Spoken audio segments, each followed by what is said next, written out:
गरीब सास की 3 बहू ने किया हाई क्लास की ट्रेन में सफर। गरीब कविता के घर के सामने अमीर माया और उसकी प्रेग्नेंट बहू प्रज्ञा रहती थी, जो कि अभी अभी एक बड़ी ट्रिप करके वापस लौटे थे। तो शाम के समय वो दोनों कविता के घर आकर कहती हैं, अरे कविता, जरा देख तो, मैं वहाँ से कितनी अच्छी खबर लेकर आई हूँ। तुझे पता भी है कि मैं किस ट्रेन में सफर करके आई हूँ। अभी इतनी हाई क्लास थी, इतनी हाई क्लास कि तुम जैसे गरीब तो वहाँ जाने की सोच भी नहीं सकते। हाँ माँ जी, आपने बिल्कुल ठीक कहा है। मैंने तो कभी सोचा भी नहीं था कि आप और वो मुझे इस रॉयल महाराजा वाली ट्रेन में ले जाएंगे। इतनी आरामदायक जगह थी ना, क्या बताऊं। हाँ, पर सीट नहीं थी, एक पूरा फ्लैट टाइप था। जहाँ का बेड था वो भी मखमल वाला सोना था। ऐसी थी जिस खिड़की से हम सुंदर सुंदर नज़ारे देख सकते थे। इतना ही नहीं, वहाँ इतनी अच्छी रॉयल डाइनिंग टेबल थी कि वहाँ खाना खाने में मजा आ गया। अच्छा, ऐसी भी कोई ट्रेन होती है क्या? ये सुनकर तो माँ जी मेरा भी मन कर रहा है कि हम उस ट्रेन में जाएं। हाँ माँ जी, वैसे आंटी, आखिर शानदार महाराजा वाली ट्रेन है, उसका एक जने का टिकट कितना होगा? लगता है मैंने अभी जो कहा था वो ठीक से तुमने सुना नहीं। फिर भी मैं ट्रेन के टिकट तुम्हें बता देती हूँ। तुम्हारी औकात से थोड़ा बाहर है। पूरे 1 लाख का टिकट है एक जने का। मुझे नहीं लगता ऐसी हाई क्लास ट्रेन में तुम सफर कर पाओगी, वो भी अपनी बहुओं के साथ। हाँ माँ जी, बिल्कुल ठीक कह रही हैं। आप चारों लोग भी उस हाई क्लास महाराजा ट्रेन में सफर करोगे तो भी आपको 4 लाख रुपए लग जाएंगे, और अपने पति को ले जाओगे 7 लाख। समझते हैं, तुम्हारे पास 7 लाख क्लास रुपए ट्रेन में घूमने के लिए हैं क्या? अरे मोरी मैया, इतने पैसों में तो हम विदेश घूम कर आ जाएंगे, या फिर 4 बार मुंबई घूम लेंगे। हम जैसे गरीब इतने पैसे इस ट्रेन में लगाएंगे तो 7 दिन के लिए, बाप रे बाप। देखा माँ जी, इनकी सबकी तो सुनकर होश ही उड़ गए 1 मिनट में। मैं आपको सबको वहाँ की फोटो भी दिखाती हूँ। बहुत मजा आया था रिलैक्स करते हुए वहाँ के नज़ारे देखने में। हाँ बहू, ऐसे समय में मेरी बहू को मैंने बहुत खुश किया है। गर्भवती औरतों के लिए ये ठीक भी रहता है। कविता, तुम्हारी बहू जब गर्भवती होगी तो क्या तुम इन्हें ले जाओगी? वैसे मुश्किल है, मेरे घर पर नौकर आते ही होंगे, जरा उनसे चाय बनवा कर पी लूं। और बहू, तू चिया सीड का जूस पीना। अच्छा, अब हम दोनों चलते हैं। जी माँ जी। तभी दोनों अमीर सास बहू अपने घर चली जाती हैं। उनकी ये बात सुनकर कविता और उसकी तीनों बहुओं को बहुत बुरा लगता है। माँ जी, मुझे समझ नहीं आता, हमेशा ये दोनों अमीर सास बहू अपने पैसों का दिखावा करने हमारे घर क्यों आती हैं? हमेशा चिढ़ाकर चली जाती है। और इतना ही नहीं माँ जी, हमेशा हमें गरीब का ताना भी देती हैं। काश इतने सारे पैसे होते और हम इनका मुंह बंद कर देते उस महाराजा हाई क्लास ट्रेन में जाकर। वैसे माँ जी, उन दोनों के ये बताने से हम तीनों बहू का उस ट्रेन में जाने का मन कर रहा है। कोई कुछ भी बोलेगा, तुम्हें चिढ़ाएगा तो तुम भी नीचा दिखाने के लिए ऐसा ही करोगे। जितनी चादर होती है उतने ही पैर पसारने चाहिए। जानती हो ना तुम कि तीनों के पति कितना कमाते हैं? 3 महीने भी कमाएंगे तो भी 1 लाख रुपए नहीं कमा सकते। इच्छा तो मेरी भी हुई है सुनकर जाने की, पर इसका मतलब ये नहीं है ना कि हम अमीरों को देखकर हाई क्लास ट्रेन में जाएं या हवाई जहाज में उड़े। बहुत ख्याली पुलाव बना लिए, अब जाकर घर का काम करो। जी माँ जी। तभी तीनों बहू रसोई में जाकर काम करती हैं, खाना बनाती हैं। तीनों के पति विराट, विक्रम, सुभाष आ जाते हैं, जिन्हें तीनों बहू सारी बात बताती हैं। तुम पागल हो भारती, जो तुमने सुना इतना आसान नहीं है ये सब। बहुत पैसे चाहिए इसके लिए। हम तीनों भाई मिलकर 7 लाख कैसे कमाएंगे? भाई बिल्कुल ठीक बोले, और ये सब वेस्ट ऑफ मनी भी है। हाँ, अगर ट्रेन में घूमना है तो अपने चद्दर तक ही लेकर चलो, और जब तक ट्रेन में चप्पल चोरी ना हो और सीट के लिए बीच बीच ना हो तब तक मजा कहाँ आता है ट्रेन में घूमने का। अजी आप तो चुप ही रहिए। हम गरीब हैं तो हमेशा गरीब वाली सोच रखेंगे क्या? थोड़े से पैसे कमाकर उधर भी जा सकते हैं। तुम तीनों फिर से मेरे बेटों का दिमाग खाने लग गई। अभी अभी काम से आए हैं, थोड़ा रुक जाओगी? जी माँ जी। वक्त गुजरता है, तीनों बहू के ख्यालों में हाई क्लास ट्रेन के सपने ही आते रहते हैं। फिर अचानक से तीनों बहू गर्भवती हो जाती हैं। उसके बाद वो और भी ज्यादा हाई क्लास ट्रेन के बारे में सोचती हैं और अपने पति और सास को वहां जाने के लिए बार बार कहती हैं। अब तो हम 6 महीने भी गर्भवती हो चुकी हैं। बहुत मन करता है वहाँ घूमने का। मैं भी उस हाई क्लास ट्रेन में सफर करना चाहती हूँ, उसके नरम नरम बिस्तर पर सोना चाहती हूँ। मी टू, पर हम जैसे गरीब लोग सिर्फ इसके सपने ही देख सकते हैं। हकीकत में होना तो बहुत मुश्किल है। कब से शुरू कर रहे हैं, कोई जवाब नहीं देता हम तीनों की बात का।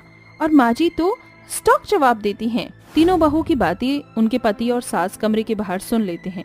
माँ, मैंने जब से ही पैसे जमा करने शुरू कर दिए और ओवर टाइम भी बहुत लगाया है और कुछ पैसे भी बचे हुए थे। अगर मैं 1 महीने और अच्छे से मेहनत करूं तो इतने पैसे तो जमा हो जाएंगे कि हम दोनों अच्छी ट्रेन में चलें। अपनी पत्नी को ऐसे नहीं देख सकता। हाँ माँ, विक्रम भाई की तरह हम दोनों भाइयों ने भी पैसे जोड़ लिए हैं और थोड़ा थोड़ा हम तीनों जोड़कर आपकी टिकट भी खरीद लेंगे। मुझे लगता है हमें इसका इतिहास ट्रेन में अपनी गर्भवती पत्नी को लेकर जाना चाहिए ताकि वो खुश हो जाए। सच में बच्चों, तुमने इतनी मेहनत कर ली, तुम कहाँ जाओगे? जितना आप सबका मन है उतना ही हम तीनों भाइयों का भी है और आप चारों के चेहरे पर मुस्कान देखना चाहते हैं। ठीक है, कुछ दिनों में हम 3 लोगों को ये खुशखबरी दे देंगे। और पैसे जोड़ने के लिए सास घर के राशन के खर्चे कम कर देती है, अपनी बहू को सस्ता और पौष्टिक खाना खिलाती है और तीनों बेटे भी और मेहनत के साथ ओवर टाइम करते हैं। और आखिरकार इतने पैसे जमा करके वो ट्रेन की टिकट बुक कर लेते हैं। और कविता, तीनों पति अपनी पत्नियों के बिना कुछ बताए आंखों पर पट्टी बांधकर रेलवे स्टेशन ले जाते हैं। अरे ये क्या हुआ आखिर? सुभाष, अब आप बता दीजिए क्यों आंखों पर पट्टी बांधी है और कहाँ लाए हैं? तीनों अपनी आंखों से पट्टी हटा लो। ये सुनकर तीनों बहू आंखों से पट्टी हटाती हैं तो वो अपने सामने वही हाई क्लास ट्रेन को पाकर बेहद खुश हो जाती हैं। अपनी आंखों से सही देख रही हूँ, ये वही हाई क्लास ट्रेन है। तुमने बिल्कुल सही समझा किंजल। हम तीनों भाइयों ने बहुत मेहनत करी है ये सपना पूरा करने के लिए। अब जल्दी जल्दी ट्रेन में चलो, मजे भी तो करने हैं। हाँ चलिए, जल्दी चलिए, बहुत मजा आएगा। ये बोलकर सभी ट्रेन में आ जाते हैं, जहाँ वो घुसते ही देखते हैं कि हर जगह रॉयल हाई क्लास है। झूमर लगे हैं, ट्रेन में सीट नहीं रूम की तरह पैलेस बना हुआ है। एक बहुत अच्छा बेडरूम है, चमचमाते वॉशरूम है। मैडम, सर, आप थोड़ा आगे जाएंगे तो आपको पर्सनल रूम दिए गए हैं और अगर आपको खाना खाना हो तो आगे की बग्गी में डाइनिंग टेबल है। आप यहाँ हैं 6 नाइट्स और 7 दिन स्टे कर सकते हैं, वो भी रॉयल अंदाज में। ओह माय गॉड, यहाँ पर इतनी सारी चीजें हैं। यस मैम, आप तीनों प्रेग्नेंट हैं तो इसके लिए सारे न्यूट्रिएंट्स वाली चीज़ें आपको मिल जाएगी और मसाज भी। साथ ही यहाँ पर पार्लर और सर आपके लिए जिम भी है। अल्लाह, क्या कमाल हो गया। कभी सोचा नहीं था कि जैसे गरीब इतना हाई क्लास एंजॉय करेंगे। तभी तीनों बहू, बेटे और कविता अपने रॉयल हाई क्लास ट्रेन में बैठकर खिड़कियों से सुंदर सुंदर नज़ारे का आनंद लेती हैं। तभी किंजल कहती है, थैंक यू विक्रम, आपने मेरी ये इच्छा पूरी करी। और माँ जी भी यहाँ आई है, बहुत अच्छा लग रहा है। बेड तो इतना सॉफ्ट है कि क्या बताऊं। बेटा, तुम मजे तो कर रहे हो ना? जरा उन घमंडी अमीर सास बहू को एक सेल्फी और फोटो भेज देना। हाँ माँ जी, ये तो आपने बिल्कुल ठीक कहा। जब हम सब मिलकर रॉयल डिनर करेंगे तब भेज देंगे। कुछ देर बाद मिलकर रात का व्यू देखते हुए सब रॉयल डिनर करते हैं और उसकी फोटो उन घमंडी सास बहू को भेजते हैं, जिसे देखकर वो सास बहू चिढ़ जाती हैं और अगले 6 दिन तक गरीब 3 प्रेग्नेंट बहू उस हाई क्लास ट्रेन में मजे लेती हैं, जिससे उनका सपना पूरा हो जाता है। आम ले लो आम, कच्चा कच्चा आम ले लो आम, कच्चा कच्चा आम। प्रज्ञा रेलवे स्टेशन पर कच्चे आम की टोकरी में कच्चे आम भरकर बेच रही होती है। तभी उसके पास एक आदमी और आ जाता है। लगता है काफी कच्चे आम है तुम्हारे। लो, एक काम करो, आधी किलो आम मुझे दे दो। प्रज्ञा आधी किलो आम तोलती है और उस आदमी को दे देती है, जिसके बाद प्रज्ञा रेलवे स्टेशन पर बाकी के आम बेचती रहती है। तभी रेलवे स्टेशन पर एक ट्रेन आकर रुकती है, जिसके अंदर से अनन्या उतरती है। अनन्या की नजर सीधा प्रज्ञा के ऊपर पड़ती है और वो उसे देखकर कहती है, आखिरकार तुम आज भी इस रेलवे स्टेशन पर आम ही बेच रही हो। मुझे तो पता ही था तुम्हारा कुछ नहीं हो सकता। जिस नाली में पली बड़ी हो उसी में मर जाओगी, एक कीड़े की तरह। देखो अपनी हालत क्या हो गई है। वैसे भी तुम इसी के लायक हो देवरानी जी। अनन्या ऐसा कहकर वहां से चली जाती है। अपनी जेठानी का ऐसा बर्ताव देखकर प्रज्ञा की आंखों में आंसू आ जाते हैं और वो रोते हुए रेलवे स्टेशन पर आम बेचने लगती है। आखिर अनन्या प्रज्ञा को ऐसा क्यों कहती है और उसकी गरीबी का मजाक क्यों उड़ाती है?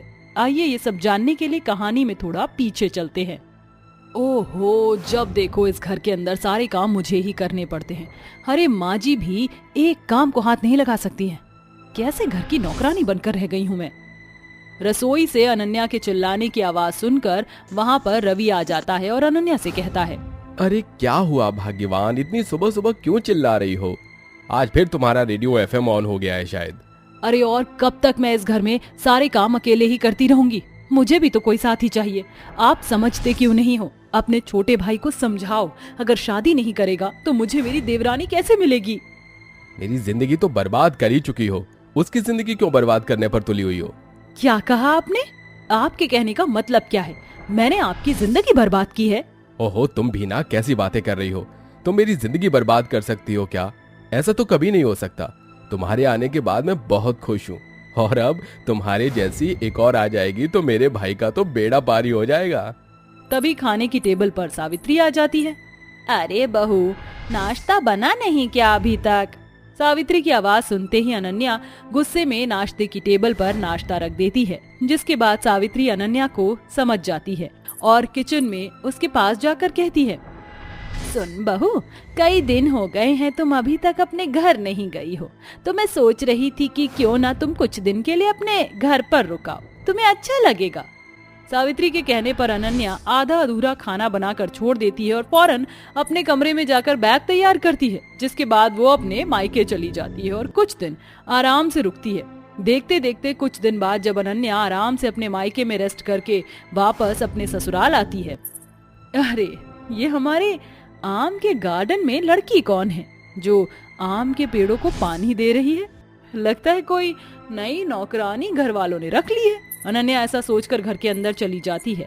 वहीं प्रज्ञा आम के पेड़ों को पानी देने के बाद घर के बाकी के कामों को संभालने के लिए चली जाती है। उसे विक्रम के कमरे में जाते हुए अनन्या देख लेती है। अरे, देवर जी के कमरे में आकर उनके बिस्तर पर आराम से लेटी हो। तुम्हारी हिम्मत कैसे हुई? नौकरानी हो, नौकरानी की तरह रहो। तभी वहाँ विक्रम आता है। भाभी, ये क्या तरीका है मेरी पत्नी से बात करने का? ये सुनते ही अनन्या को बहुत बड़ा झटका लगता है। मैं 4 दिन अपने मायके क्या गई, आप मेरे लिए देवरानी लेकर आए, और वो भी नौकरानी के जैसे। अरे कम से कम अपने आप को देखकर तो लड़की पसंद करते। अनन्या सावित्री और विक्रम पर बहुत गुस्सा करती है, लेकिन विक्रम अनन्या से कहता है, भाभी जी, मैं प्रज्ञा से बहुत प्यार करता हूँ, और वैसे भी काला गोरा रंग कुछ नहीं होता, मेरे लिए सब मैटर नहीं करते। प्रज्ञा दिल की बहुत अच्छी है और मेरे लिए इतना ही काफी है। विक्रम की बात सुनने के बाद सभी लोग अपने कामों में लग जाते हैं, जिसके बाद अनन्या अपने मन में सोचती है, ऐसे कैसे इस घर में मैं अपनी बहन को देवर जी की पत्नी बनाना चाहती थी, और अब ये चमगादड़ इस घर में आ गई है। चाहे कुछ भी हो जाए, मैं इसे इस घर से निकाल कर ही रहूंगी। अनन्या उस दिन के बाद से बेचारी प्रज्ञा के साथ बहुत बुरा बर्ताव करती है और उसके हर एक काम को खराब कर देती है, जिसके चलते सावित्री और विक्रम बेचारी प्रज्ञा को बहुत ज्यादा डांटा करते हैं। एक दिन अनन्या सावित्री की दवाइयों के साथ पॉइजन रख देती है।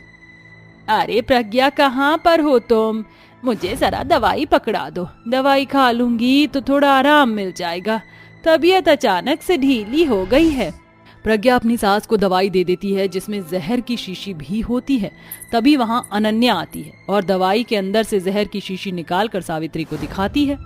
ये आपको मार कर सब कुछ हड़पना चाहती है माँ जी, देख रही हो, आपको जहर पिलाने की कोशिश की है इसने। अनन्या की वजह से प्रज्ञा को घर से निकाल दिया जाता है, जिसके बाद प्रज्ञा चलते हुए रेलवे स्टेशन के पास में एक आम के बाग के पास झोपड़ी में रहने लगती है। उसके पास कमाने का कोई साधन नहीं था। कई दिनों तक वह भूखी प्यासी दर दर भटकती है, जिसके बाद वह उस बगीचे से चोरी छिपे आम तोड़कर बेचना शुरू कर देती है। आम ले लो आम, ताजा ताजा आम, कच्चे कच्चे आम ले लो आम। प्रज्ञा रेलवे स्टेशन पर जब भी आम बेचा करती तो वह वहां पर से गुजरते समय अनन्या उसका बहुत मजाक उड़ाती है और उसे हमेशा जलील करती रहती। इस प्रकार बेचारी प्रज्ञा की जिंदगी गुजर रही होती है। एक दिन अनन्या अपने कमरे में अपनी सहेली से बात कर रही होती है। अरे बहन, तू चिंता क्यों करती है? मेरे देवर की पत्नी को मैंने इस घर से निकाल दिया है। अब हम तेरी शादी मेरे देवर से करवा देंगे, तू चिंता मत कर। ये सब सावित्री सुन लेती है, जिसके बाद उसे अपनी गलती का पछतावा होता है। वो अनन्या के कमरे में आती है और उसे एक जोरदार तमाचा मारती है। एक औरत होकर दूसरी औरत की इज्जत ना करना और उसके साथ इतना बुरा करना, तुम्हें शोभा नहीं देता? अरे तुम गोरी हो, सुंदर हो, इसका मतलब ये नहीं कि तुम अपने से काले इंसान की बेइज्जती करोगी और उससे नफरत के चलते घर से ही निकलवा दोगी। मैंने तुम्हारे बारे में ऐसा कभी नहीं सोचा था। मैं जा रही हूँ अपनी बहू को लेकर आने। सावित्री ऐसा कहकर प्रज्ञा को लेकर आने के लिए रेलवे स्टेशन निकल जाती है, लेकिन तभी अनन्या उसे पकड़ लेती है और उसके हाथ पैर बांध देती है। इतनी मुश्किल से तो सब कुछ ठीक हुआ और अब आप सब कुछ खराब कर दोगी। ये सब मैं होने नहीं दूंगी। पहले मैं तुम्हें ही मारूंगी और उसके बाद तुम्हारी मौत को एक हादसा बना दूंगी, फिर सब कुछ मेरे हाथ में होगा। अनन्या से मारने वाली होती है कि तभी वहां प्रज्ञा आ जाती है और अपनी सास को बचा लेती है और फौरन पुलिस को फोन कर देती है। कुछ ही देर में पुलिस आ जाती है और अनन्या को गिरफ्तार कर लेती है, जिसके बाद सावित्री अपने दोनों बेटों को अनन्या की साजिश के बारे में बताती है। पुलिस ऑफिसर, ले जाइए इसे, ये औरत हमारे साथ रहने के लायक नहीं है। पुलिस अनन्या को ले जाती है और उस दिन के बाद से प्रज्ञा अपने ससुराल में अपने पूरे परिवार के साथ खुशी खुशी रहने लगती है।